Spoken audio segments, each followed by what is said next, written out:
We're having a panel discussion about the wonderful world of the connection between YouTube and charity.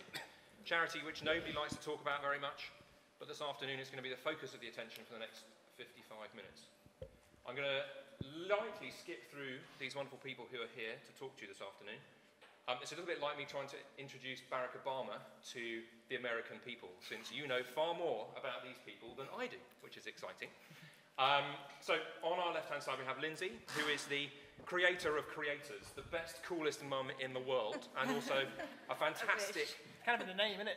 So I've inherited the coolness. Yes. Yeah, It's kind of there. That's true, actually. Yes. Yeah, very good. Very You've thought about this. I wish you were my mum. Who here would like Lindsay to be their mum? I think we have someone. I think that's a very big Christmas party. You can wait your turn, Charlie. Who here wait your has turn. Lindsay as a mum? Who here has Lindsay as her mum? You're supposed to put your hand up, Dave. There we go. There we go. And wash behind your ears. Yes. He just doesn't know her name's Lindsay, he just calls her Mum. That's true, yes. That's true. Mum? No.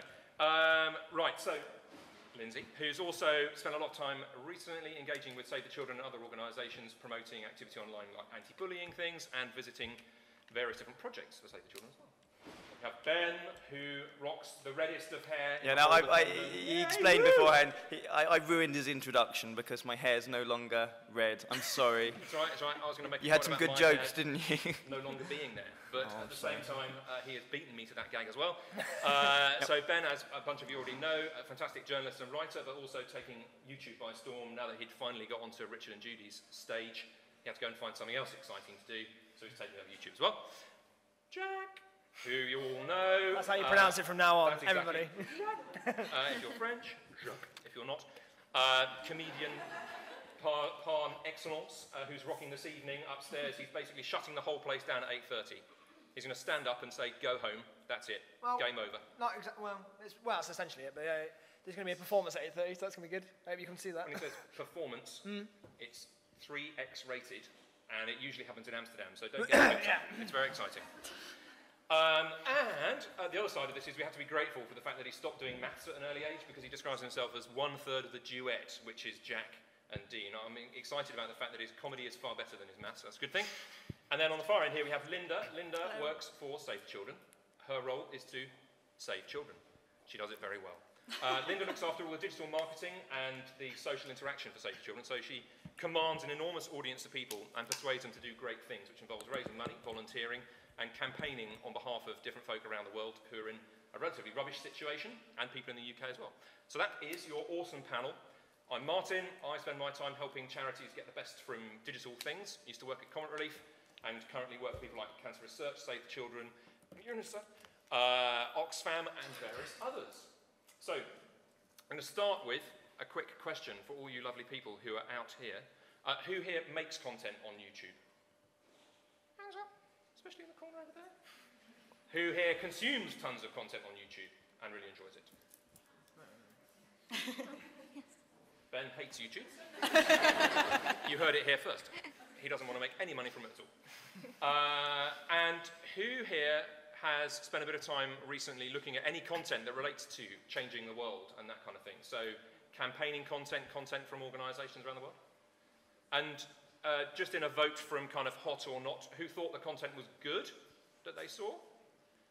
Who felt that it could be better if they'd made it themselves? Modesty is a fantastic trait. Everybody loves it. We like that.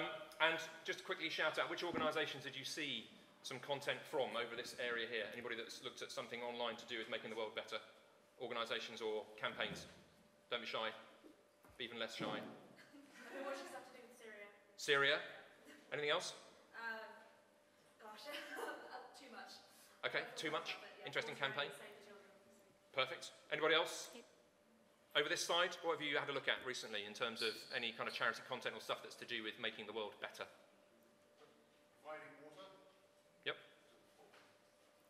Anybody else? That's cool. It'll get better known if it's on YouTube. Yep. Anybody else seen content from Amnesty? Half a hand up.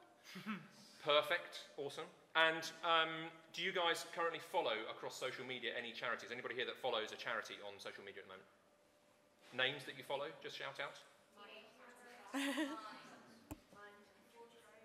WaterAid, Cancer. Okay, perfect. And can I just ask at the end a quick shout out? What do you expect to hear from charities? What are you wanting to learn from them? Is it around where they spend your money?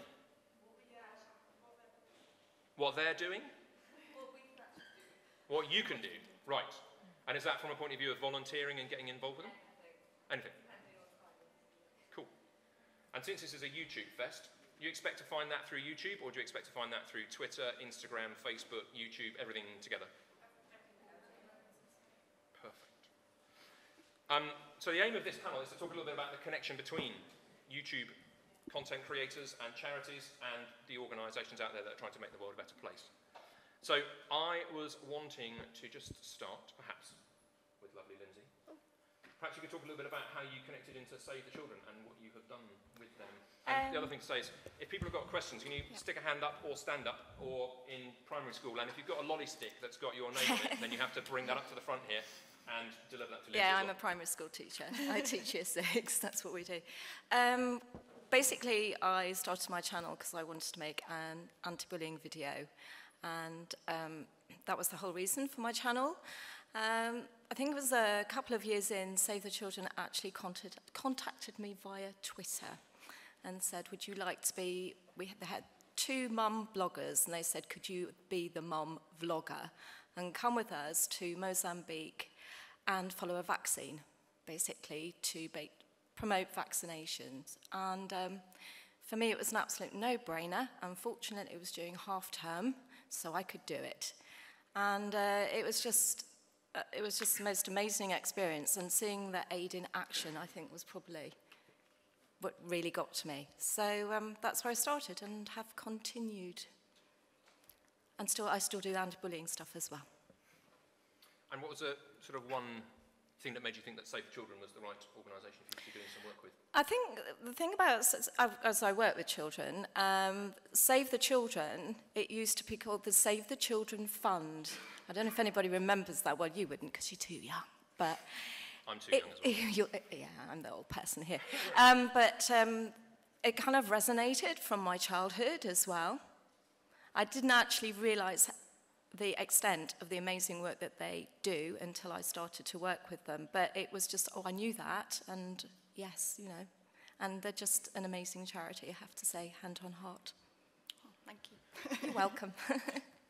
And Ben and Jack, you guys actually went and spent some time in Jordan with some of the refugees associated with the Syrian conflict over there. So do you guys want to just talk a little bit about how you connected into the world of Oxfam and what you got out of that trip? And Ben started it. Yeah, I mean, Oxfam, they asked, and I suppose it's nice to be able to sort of do something selfless, but realistically, you want to kind of know what you're going to get out of it, as harsh as that sounds, because otherwise you'd be doing a YouTube charity video every week. So what Oxfam were offering us was one hell of an adventure. Or initially what they were offering me, because I said, can I take Jack Howard to somewhere in the world that's quite dangerous? And they went, where we can maybe leave him. All right. I want to get more of you. And also, like, when they were sort of saying, you can do pretty much what you want, and I started thinking of a few good jokes I could put in and stuff, and how we could make this a different type of charity video. Half an hour on the Syrian refugee crisis, but with jokes about Jack Howard and Alfie Days and stuff, and cutaway sketches. Yeah. And Oxfam were up for that, which immediately endeared Oxfam to both Jack and myself. Yeah, the sort of creative freedom to do what you wanted and say what you wanted was great. They didn't tell us not to do anything, and the people that were with us were like fine with everything we wanted to do. Like, they were a bit bemused at times, I think, when we were painting tiles of Pleasant Ryan, leaving them in refugee Trust camps. us, it's gonna. Trust us, it's gonna be very. We're very funny. We had to keep saying we're very famous in the UK, and we're very funny. Even Jack, very funny. We are. Did they believe you? No. What I liked a lot was that in my charity video, I'm not sure if you've seen it or not, but like there's a moment in it, and Ben does it as well, where I spoof very harshly what a normal charity video would be. So I take actual footage that we got And I thought, what can I do that's like on the mark and also make people go, fuck, yeah, that is very like just close to what I usually see. And I just said that like every charity video, you will forget what the charity is for, and you'll just see sad images, and it won't make you feel anything. I think the phrase I used was that it makes you feel apathetic instead of empathetic, which is just you kind of get bored of kind of these sad images, and you're just like, this kind of doesn't mean anything to me anymore. So I decided to take footage that we got and make one of those little videos and be like, look, it's easy to do that, but really what I want to make you do is be connected to this situation. So I kind of did it through my eyes. I thought, like, how is anyone going to respond to this? It's like through me. Like, I'm going to say what I felt during this and what it was to me when I was there. And I was very honest by saying, like, I didn't really feel anything. It was so strange to be there and be like so overwhelmed by it that it was just default nothing. It was so strange to kind of be around such an awful situation and kind of have like really nothing to add to it. Well, I think the whole trip wasn't quite what we expected, and we wanted to be as honest as we could. And you go out there and you see these people who've gone through hell, and you sort of don't feel what you think you should feel. And I think Jack and I felt it was perhaps because we'd grown up with charity appeal after charity appeal and sad music and black and white images of children and that. We wanted to be honest about that. I think the other thing we wanted to be, certainly in my video, I tried to say, if you can donate money, do, but if you can't, that's okay. I don't think charities say that enough, and I understand why, but it was important for us to say to an audience, look, just caring can be enough. Don't feel too bad. We didn't want to just guilt trip an audience. Yeah. I've always felt it's about raising awareness. Yeah. For me, it's always been about raising awareness and informing people, young people like yourselves, because you're the future people who can do something.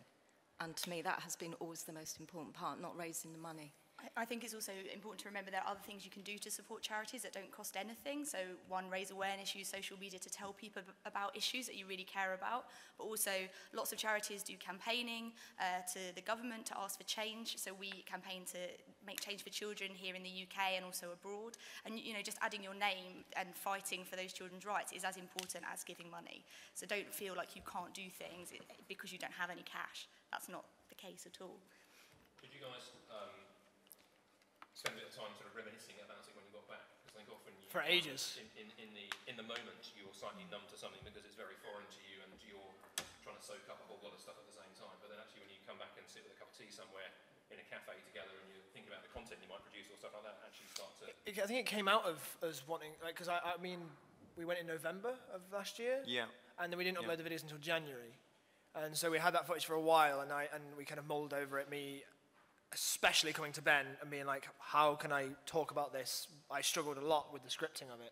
And I wanted to make sure I scripted. I don't script everything I do in vlogs, but like I wanted to script this one specifically because I wanted to make sure I actually said something about it and I wasn't just like nattering on about something. So with this, I came to the conclusion of what I just told you. It's like it has to be what I felt and be honest rather than thinking, oh, that's boring. People don't want to just hear that. They want to see the situation. I decided to actually talk about it and show it in a different light to what you would expect. And that came out of the discussions we had afterwards, and it took ages to get there. And not even discussions with Ben, I discussed with Kieran, and I discussed with Tim H, and loads of different people about what I wanted to say in this video. And it was a very important one to me, and when it was finished, it actually felt nice. It was just like, that's it. I've done it, and I feel like I've actually accomplished something, even in 6 minutes of just a ton of footage that obviously Ben used a lot of. I mean, I showed that episode of Becoming YouTube to more people before it went up than any other ep. And usually several people will sort of see stuff before it goes up. But that one, it did feel like sort of a few weeks of just chipping away at both our videos to make them, like we couldn't, like, you know what, if you do an episode of Becoming YouTube on Girls on YouTube and you say something a bit wrong, like you offend some people. If you get one on the Syria situation wrong, like people could get killed. If you reveal someone's identity, you shouldn't. Or, you know, so the stakes are far higher. So my God, we had to get it right. And Lindsay, how did you feel after your trip to Mozambique and stuff, and again, in terms of what you've done since then? It really takes a long time to digest everything. I mean, the most recent trip was last year when I went to Tanzania with my son Charlie. And I think, yeah, that one over there. And I think you just come back and you feel numb. I don't know how you guys felt. No, it's exactly the same really thing. quite numb. And I'm just going to say this, but Charlie and I, we were going back to Bath, where I live. He lives in London, but it was my birthday. And we'd been in Dar es Salaam, obviously, just so many hours before. And we were in Paddington, and we both looked at each other, and we said, everybody here is so glum. Do you remember that, Charlie?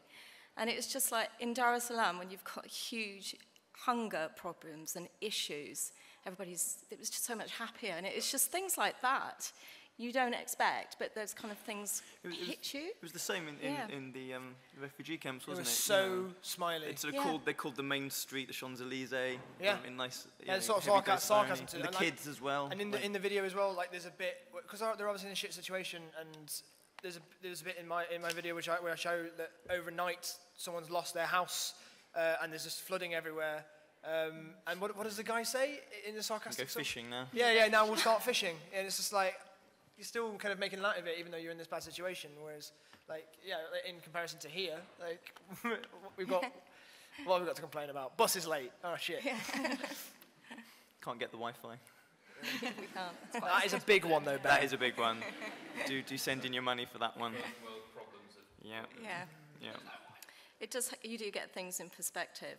But it's a little bit frightening. You think, right, I've seen this. I've seen people living like this. I'll never take this for granted. But sadly, you slip back into it. Sure, yeah. There's all sorts of, I mean, for Jack and Kieran O'Brien, who shot the videos for us, and myself, like, there was a constant state of kind of inner turmoil.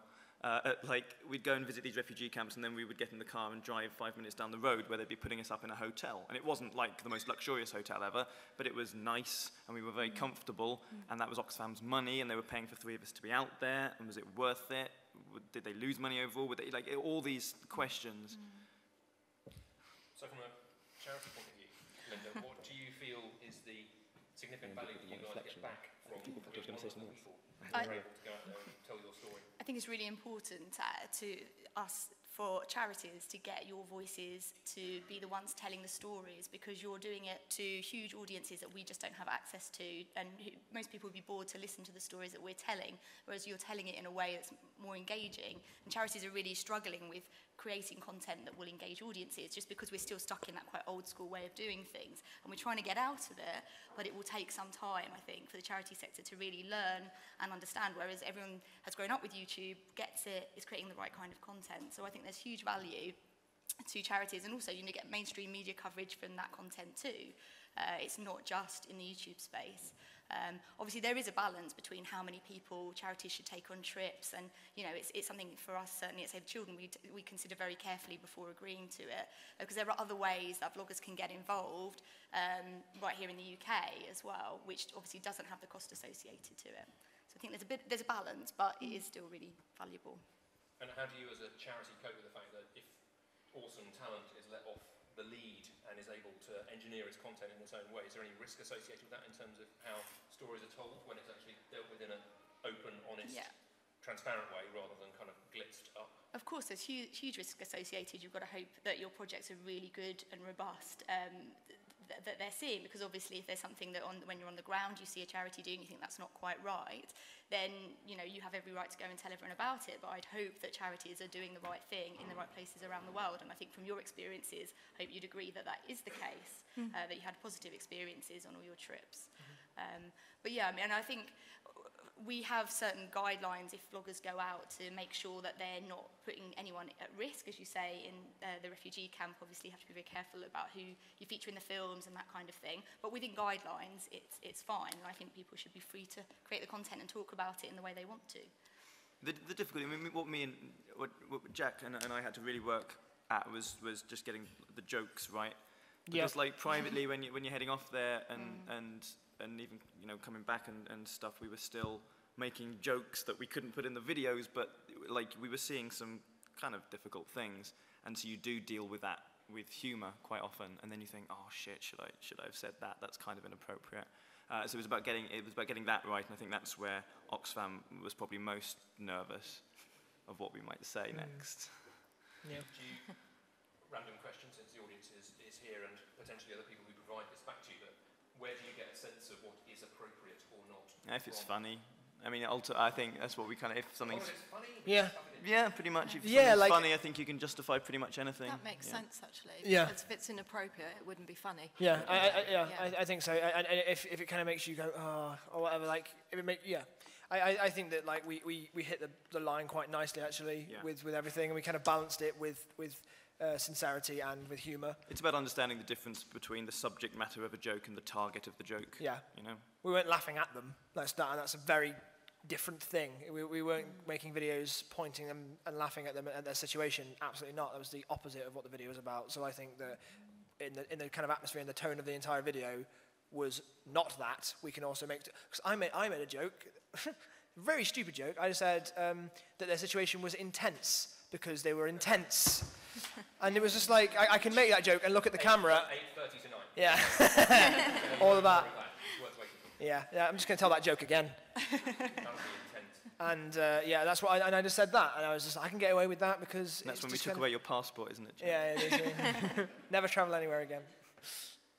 And from the audience's point of view, have any of you seen this awesome piece of content, and would you be willing to say how you feel it works from people that you know from more comedic or other sources? You know what I mean? Yeah, I'd be interested in that actually, because obviously you know more than we do, because we just made it. Like, honestly, we just made it. So our interpretation of it is exactly what we wanted it to be. But what was your interpretation of the way that we put across these charity things? What Jack's saying is we think we're marvellous, but what do you think? Well, yeah. I would call you marvellous too, but that's probably a little bit, you know, I know you both. But basically what I didn't get to tell you this, actually. I ended up taking your videos and showing them to kids at my school. The Oh, older wow, kids. amazing. Because some of the year 11s were doing that kind of thing. We had like an activism thing in religious studies. It was really great. And we ended up showing them your videos because they knew nothing about Syria and all the stuff that's going on over there with the refugees. So yeah, they really enjoyed it, and it was a really nice way of easing them into that issue without it being too mental for them, too like much, because Hackney's a deprived borough anyway. They don't need like loads of stuff bombarded at them. But yeah, they really loved it, and they really responded well. All right, good. Anybody else who's seen the lovely ladies at the back here, or even closer?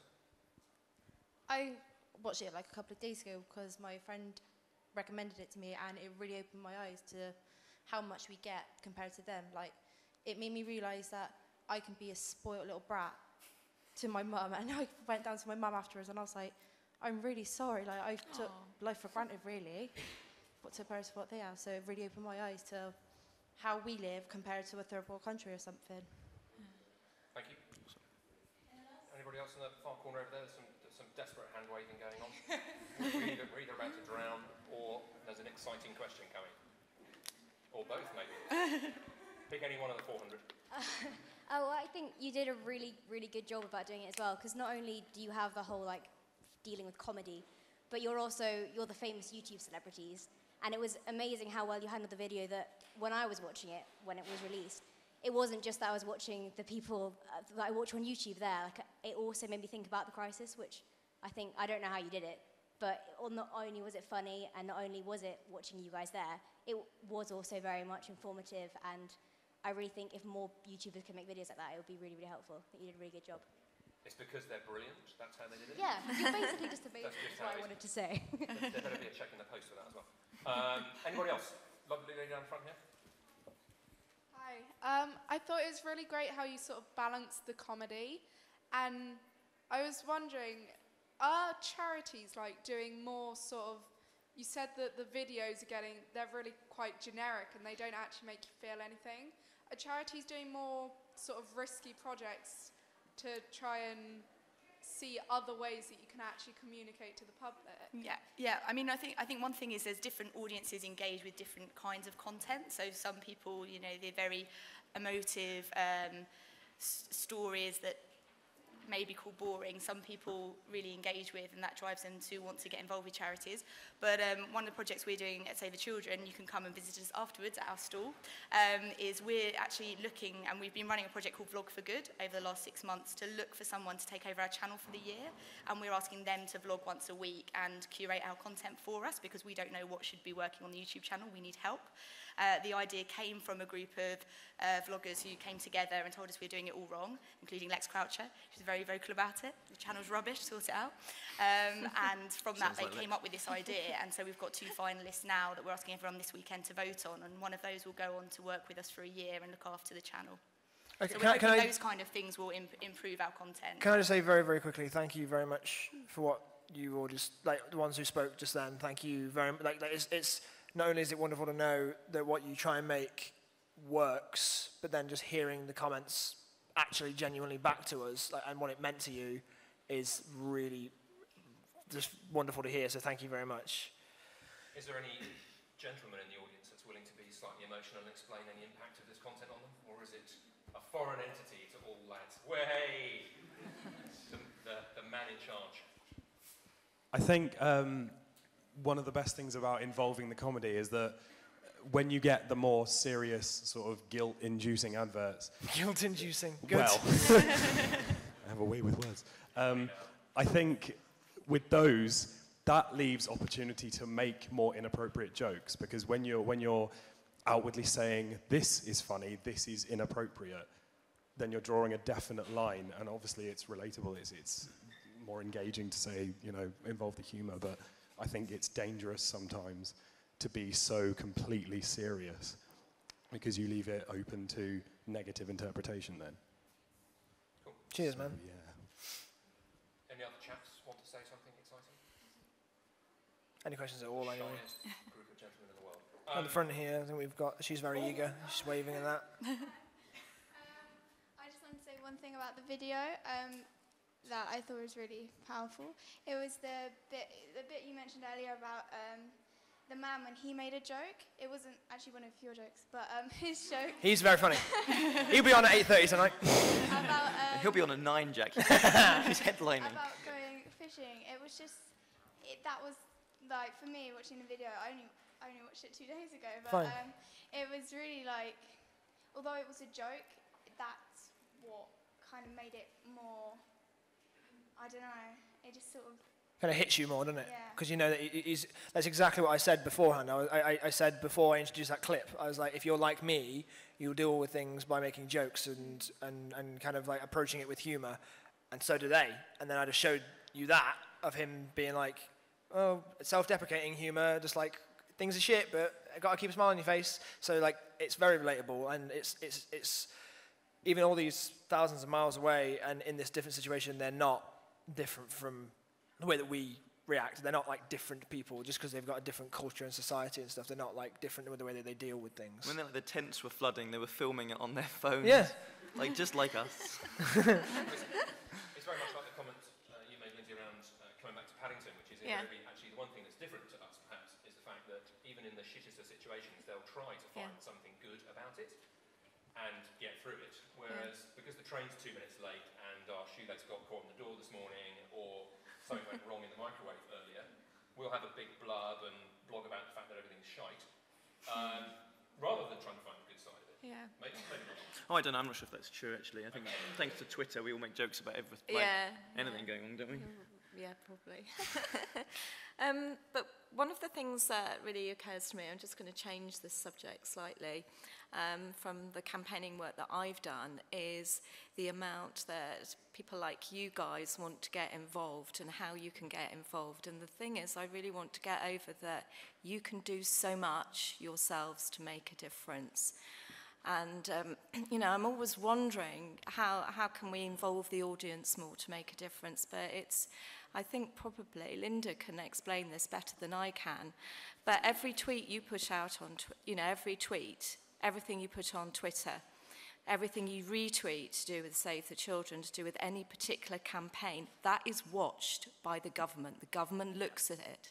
The government is interested in knowing what you're doing and where your interests are. And, you know, you can have a massive impact. And I just really wanted to say that because, you know, you guys can make such a difference. And, So- you know, I feel really passionate about this, that you should know this. And just following on from what Lindsay said, I mean, when, you know, we do get feedback because we're talking directly to the government about our campaigns, and they will say we've seen it all over social media. They're monitoring as much as anyone else is. So they will see that, and they will directly comment to us, and it will put more pressure on the government to do things.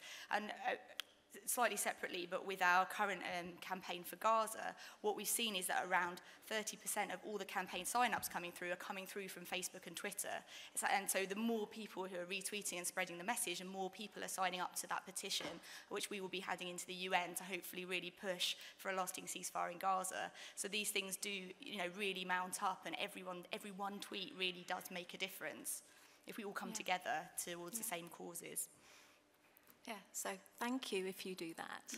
Thank you very much. And, you know, just look out. Anything that you feel passionate about, you know, you can get involved in your way. You know, it's never too small. Definitely not. Do you, for those that have been on trips and stuff, are you looking forward to trying to do another one or something similar in a different way?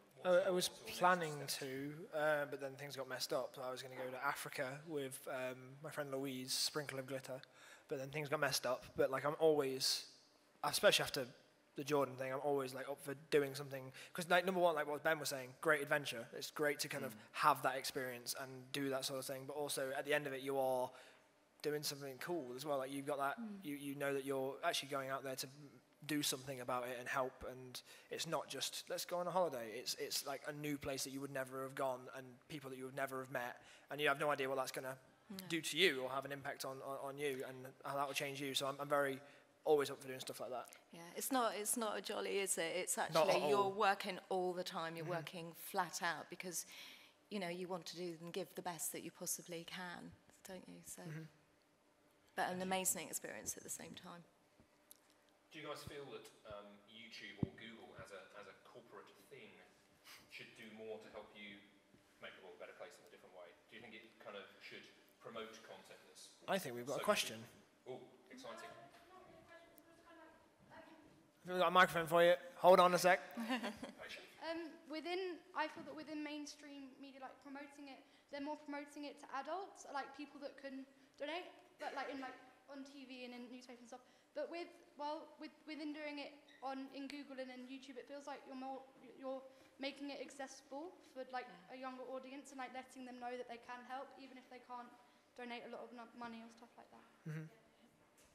Yeah, I would agree with you, but I also think as well, and I'm not sure if anyone in here can say that this actually happened to you personally, but if we make a video, you're going to show your parents? Like, you're going to say, hey, look what these guys have done? Yeah, I've got some nods, a few nods, but yeah. So like, I'm assuming that like it's accessible for young people, but also it's going to trickle into the sort of the older people and whatever. And, what, like me? You're not. 21 so yeah, again. I think that it's good. I think as well that like Google, to answer your question, that Google probably could, but like I think it'd be a risk. It's difficult, isn't it? Because I mean, you are then favouring certain causes over others, and like, you know, YouTube is a massively powerful tool, but like what YouTube or Google decides to highlight is... They brought us in, didn't they, to kind of like talk about that sort of stuff to people. So they're not like against it, but they kind of helped. They kind of brought us in to talk to something very similar to this, where Ben and I talked about what we did, but like rather to the MPs, than to you, not to the MPs. Oh, not that one. No. Well, was it that one? Was it MPs? I know. Sorry. It was government people, wasn't it? We did a talk. Yeah, the MPs had been watching. I thought it was just like important business people, but I guess it was the government. Oh, yeah. It was actually the NSA. They want to have a quick chat. I'm in trouble. Yeah.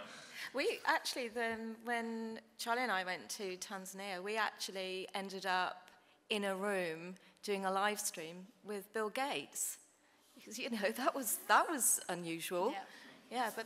Weren't we supposed to go to the Houses of Parliament or something, Ben? Yeah, they did invite us, but we're too busy. Wasn't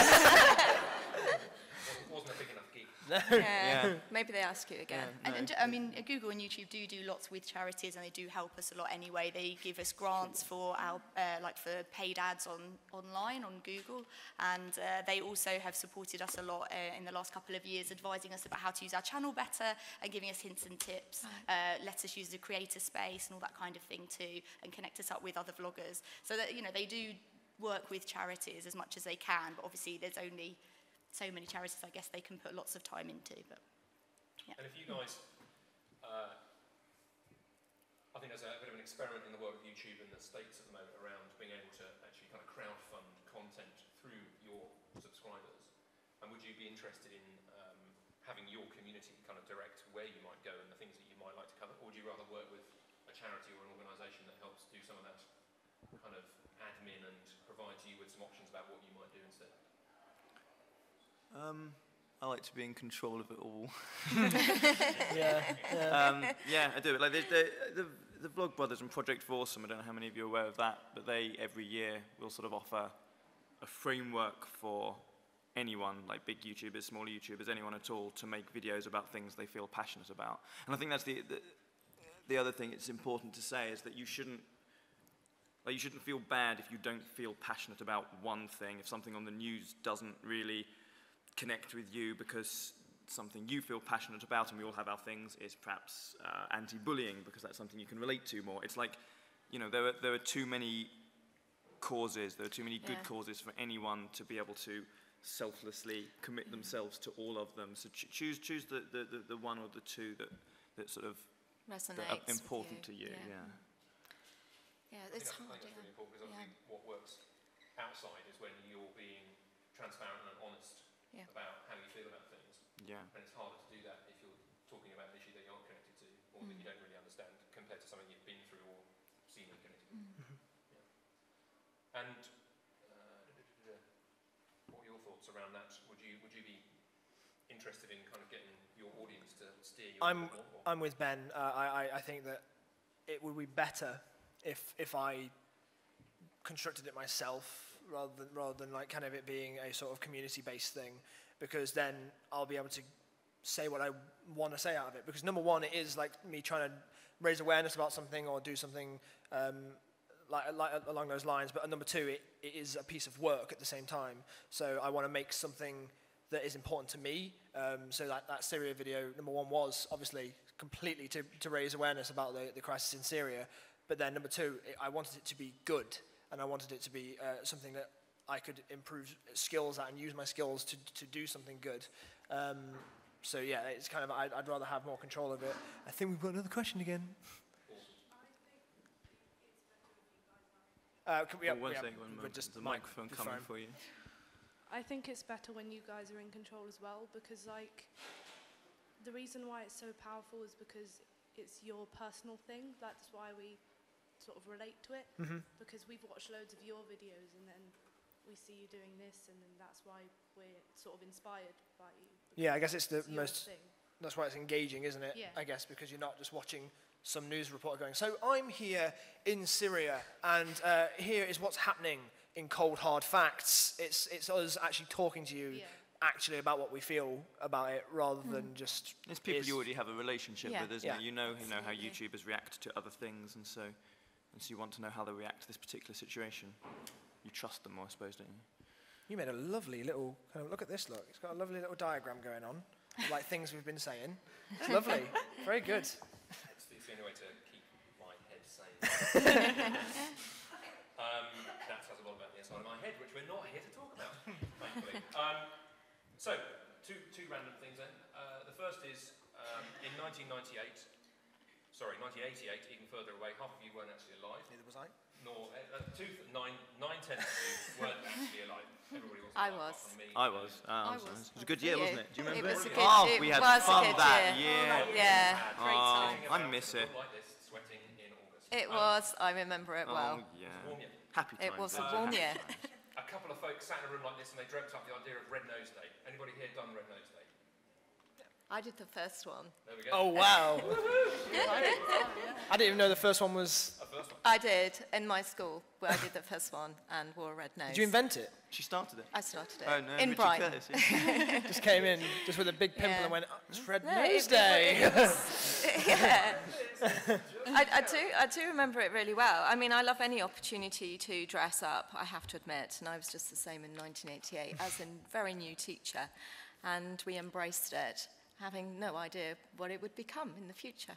Yeah. So I suppose the question is, what would you, if you sat in a room now and tried to create that kind of coming together of the public, in its inception it was a live event in the Hammersmith Apollo, and it was then filmed onto the BBC and various people started to connect to it, and then the public got involved by buying stuff and doing things.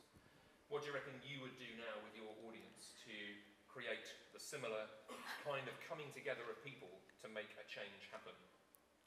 Probably, the first reaction is obviously because we're here, is something like this. Yeah. It's something where like we put on an event in aid of charity, we have performances, we have meet and greets of people, but everything is in aid of charity. Like we even sell the merch maybe, and we decided to like put a cut of the merch over to the charity and things like that. Like, here we go, Red Nose Day 2 coming soon. Done it. Sounds like a It's good done now. project.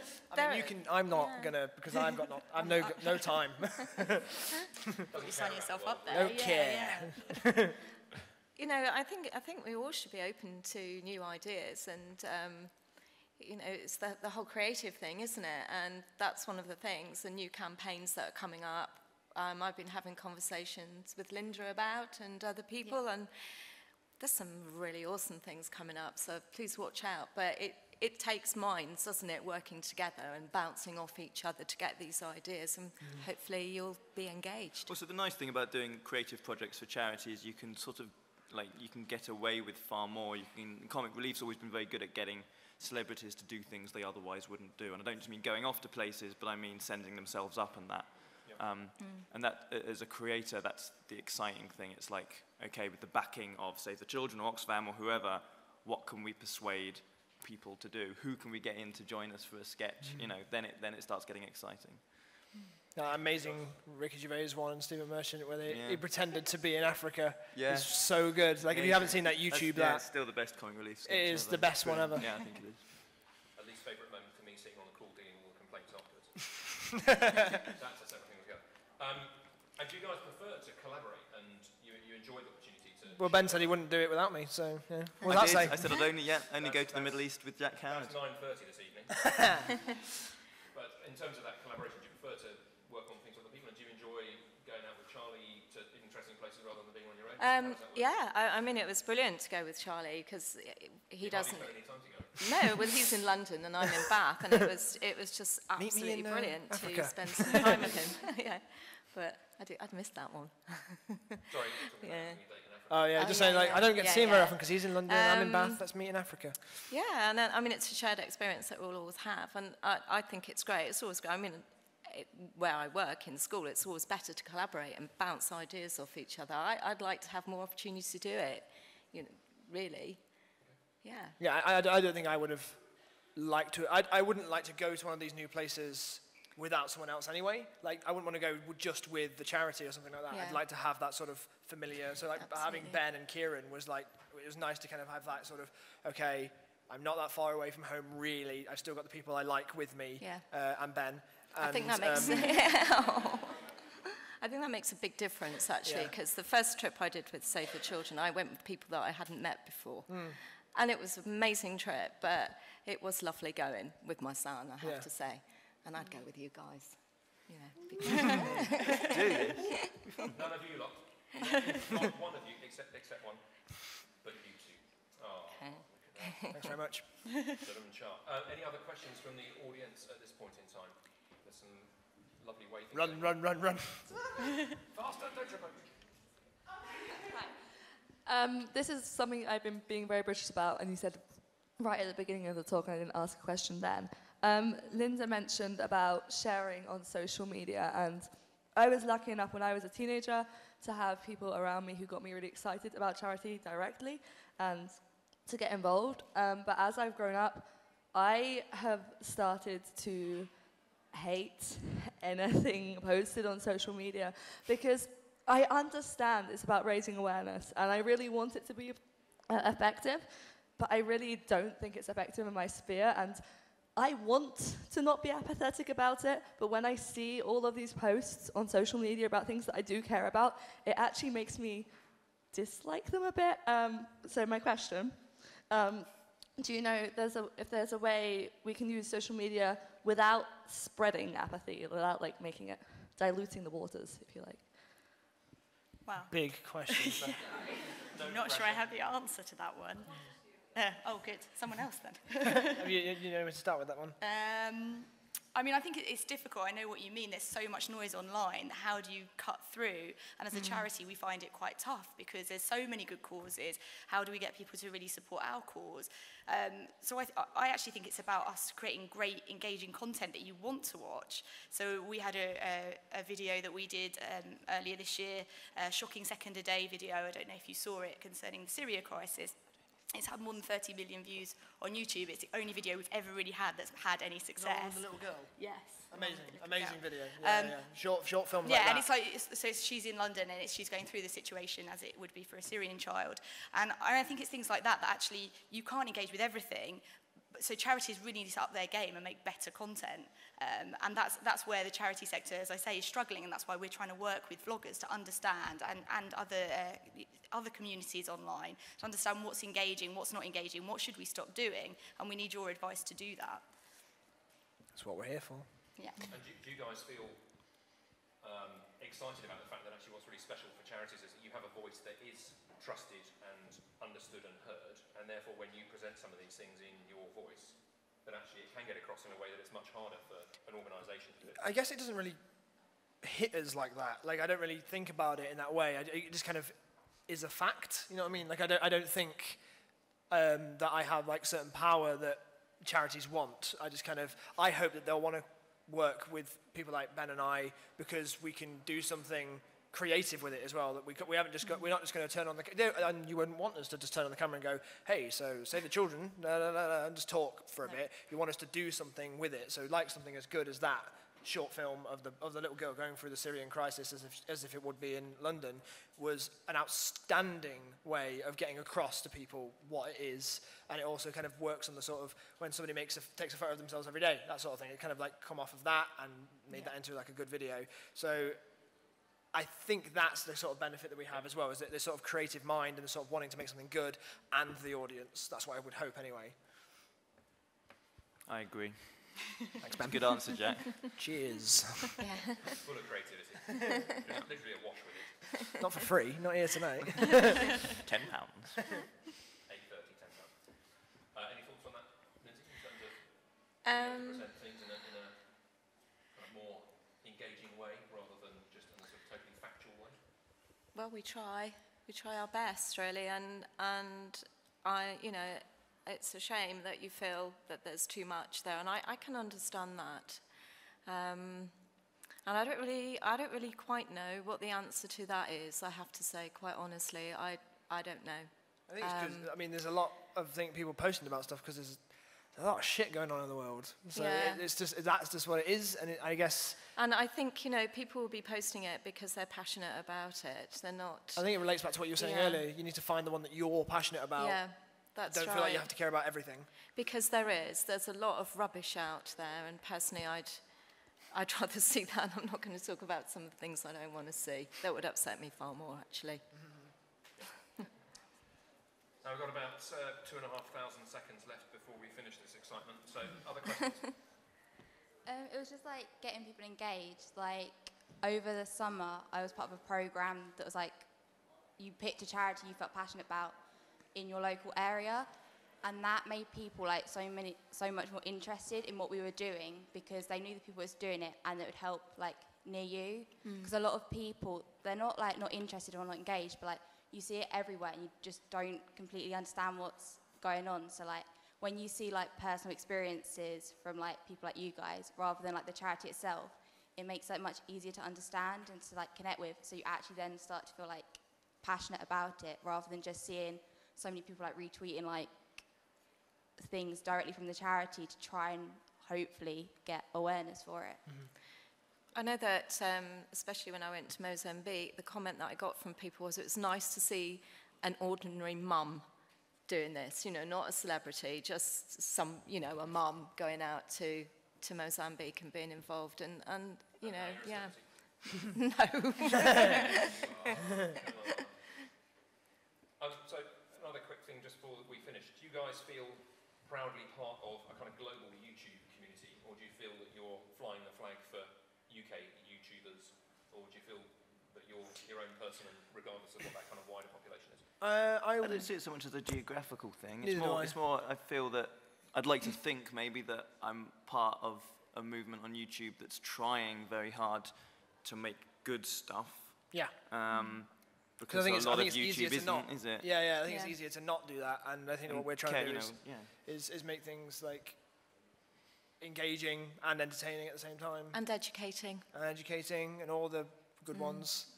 You know, like I've tried to make a running theme of like becoming YouTube, this idea that anyone can kind of change the world, or you can change one person's world, which is kind of the same thing. And I'd sort of value that kind of message over an awful lot of stuff on YouTube. But equally, it's important that I remind myself not to feel guilty when I'm watching, you know, Alfie play Flappy Birds and enjoying it hugely, because it was a good video. And so I think there's place on YouTube for all that sort of stuff. Yeah, absolutely. Yeah. We don't want all serious stuff, do we? No, we do not. Last couple of questions, if anybody has something. There's thousands of them now, all of a sudden. Now we haven't got any time. We're going to leap in. I'm just wondering what you guys think about things like the no makeup selfie for cancer research. So do you think that has a future of like harnessing viral things for aid work, or is that just a one-off kind of thing? What was that? Harnessing what is it? Yeah, that was a very effective campaign, wasn't it? And I think that's good, because it gives lots of people an opportunity to participate as well, and I think it's been very successful. It's similar to the Save the Children, the Christmas jumpers one. Take a vote. I think that's it's really good, and you know, it's just getting that idea, isn't it? And that really took off. So. What people do is they did was it a selfie without makeup on, wasn't it? Yeah, I did that. Yeah. I always do that. You always do that. Well, you're raising awareness every day, Benjamin. Constantly caring. I think actually the idea with the guys was that they put makeup on. All right. Okay. I'm up for that. Jack's already done it, isn't it? Be a show of a lifetime. Yeah. Question at the very far back there, depending on where microphone queen is. Another mad dash. As someone who wants to create YouTube videos, how would you suggest that we get into raising awareness for charities online, such as, at the moment, I've been volunteering for cancer research and just trying to raise awareness for events coming up, but I don't really know how I can do that with such a small following at the moment, so I want to know how I can kind of share that and kind of get people engaged. You've got to remember that you may have a small following, but all your following is very important, and it's all part of a bigger voice. And if you, sorry Ben, I cut you off there slightly. At all. Sorry, if you look out for future campaigns, and certainly campaigns I've been involved in, there's always been a video making element. So I'm just saying, watch this space, basically. But it doesn't matter if you have a small, it doesn't matter how many people follow. If you make a difference with one person, you know, that's a winner. You've also got to remember as well that, like, are you getting like a few hundred views or something? Is that what it is? I don't actually have a channel. Okay. Well, nothing should be stopping if you want to do it, so I would say do it, that's for number one. But even at the beginning, if you have a couple of 100 people watching you, do you know how many people look up 100 people is? Yeah. Like, immediately, that's all we've got at the moment, but then you'll just have that with videos, and then that will grow and grow and grow. So don't be worried about that. That's not a problem at all. I also think, like I've mentioned earlier, but Project Awesome is, like, awesome for that kind of thing. It's because you are under a big umbrella title, and lots of Project Awesome videos get views from smaller YouTubers because it's Project Awesome, but you could be talking about, you know, the closure of your local primary school or the situation in the Middle East or whatever you feel passionate about. It gives you a slight sort of head start. I'd say go girl. Go for it. Yeah. Definitely. I'd also say that your audience is much more engaged with your content than it would be with a bigger organisation that might have tons more people around you. So don't underestimate the power of your connection to a smaller group of people instead of a brand's connection to millions. People actually care about what you're saying and seek you out rather than just signing up to get a free scarf or whatever it might be. I am going to draw this excitement to a close now because everybody's so much full of fun and they've got other things they need to go to afterwards. Can I have a huge round of applause for the Yeah, it's been really good. Can I just say thank you very much for coming and engaging with charities online. It's so important. Thank you so much. Keep sharing, keep making gorgeous things. Thank you. Good stuff.